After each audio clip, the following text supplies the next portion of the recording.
I don't believe that LeBron knew, because no one knew. And you know, if you listen to everything that they said and what he was saying, he was totally caught off guard and all of that. And then yesterday, I was just going through the internet and I came across some sound from Steven Jackson and Matt Barnes. Obviously, both of these gentlemen were former NBA players, and Matt Barnes himself played with the Lakers while Kobe was there.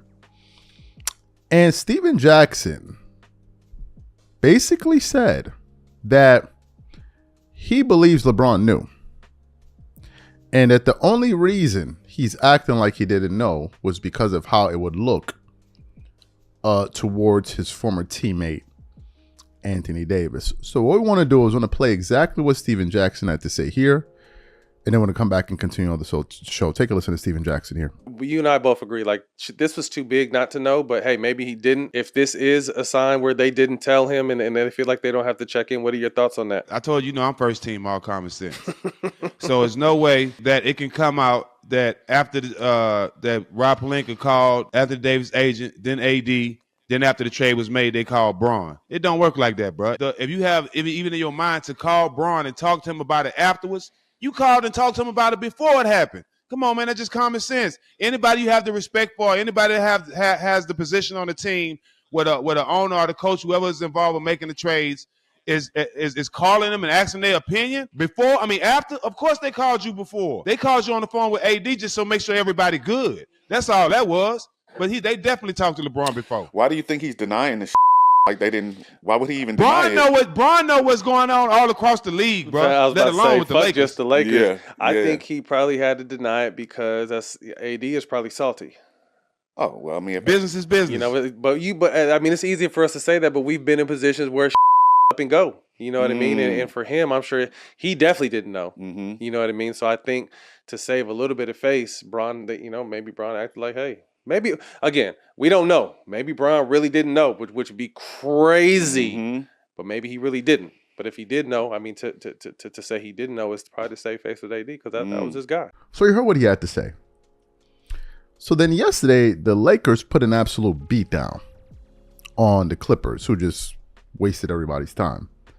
They beat the hell out of them. And at the end of the game, they then asked LeBron James to give his thoughts on what he thought about the trade. And this was the first time. So what we'd like to do now is we'd like to play exactly what LeBron had to say yesterday on TNT. And then we're going to come back and really get into the meat and potatoes of today's show. Take a listen to that there. We haven't heard from you yet. What have the last few days been like for you as the team trades away Anthony Davis and others for Luka? It's been a whirlwind, so I can only imagine, or I can't even imagine, how Luka and AD and Max Christie and Maxi Kleber, and obviously Hood Schifino was one of our teammates as well. So it's been challenging for sure, especially for me. Anytime I've had 6 years with AD, win a championship with my guy. Obviously one of my best friends, obviously. So, but it's a business, and you understand that. It's a business of basketball. We understand that, and I know he's going to do well down there in Dallas. You add the man who is third all time in points per game at NBA history in Luka. I know your brain doesn't ever stop thinking about basketball. What are your initial thoughts on what this team could look like with you and Luka at the head of the snake? It's going to be special, I think so. We're going to attract a lot of eyes. Obviously, our ability to score, rebound, pass, it's going to make it a lot easier on our teammates. And that's all we want to do. We want to be able to create opportunities for our teammates where they only have to catch, finish, catch, dunk, catch, shoot. And it's our job to lead them every single night. Listen, Luka's a big-time player, 25 years old, haven't even reached his prime yet, and he's done some amazing in our league already. I'm happy to have him. LA's happy to have him, and it's still a little bit surreal, honestly, to be honest. All right, LeBron, thanks so much for your time. Good one tonight. We'll see you again on Thursday, guys. So you heard what LeBron had to say there. Now, here's what's interesting. Prior to producing this show today, I came across a clip that I suggest you guys go and watch from the channel called Hoop Reports. And the video is titled, This NBA Trade Was a Complete Scam. The Dark Truth Revealed. It's about a 13 to 14 minute video. So I then clicked on the video to watch it in its entirety. And as I'm watching the video, it then started to make sense why some people believe that LeBron knew about this trade. So I've been saying for the last few days that I believe he doesn't know.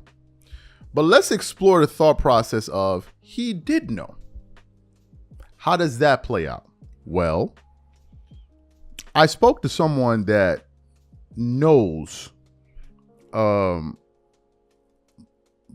agent. And I asked him, I said, how do you think this deal went down? And then he said, look at the agents involved. I said,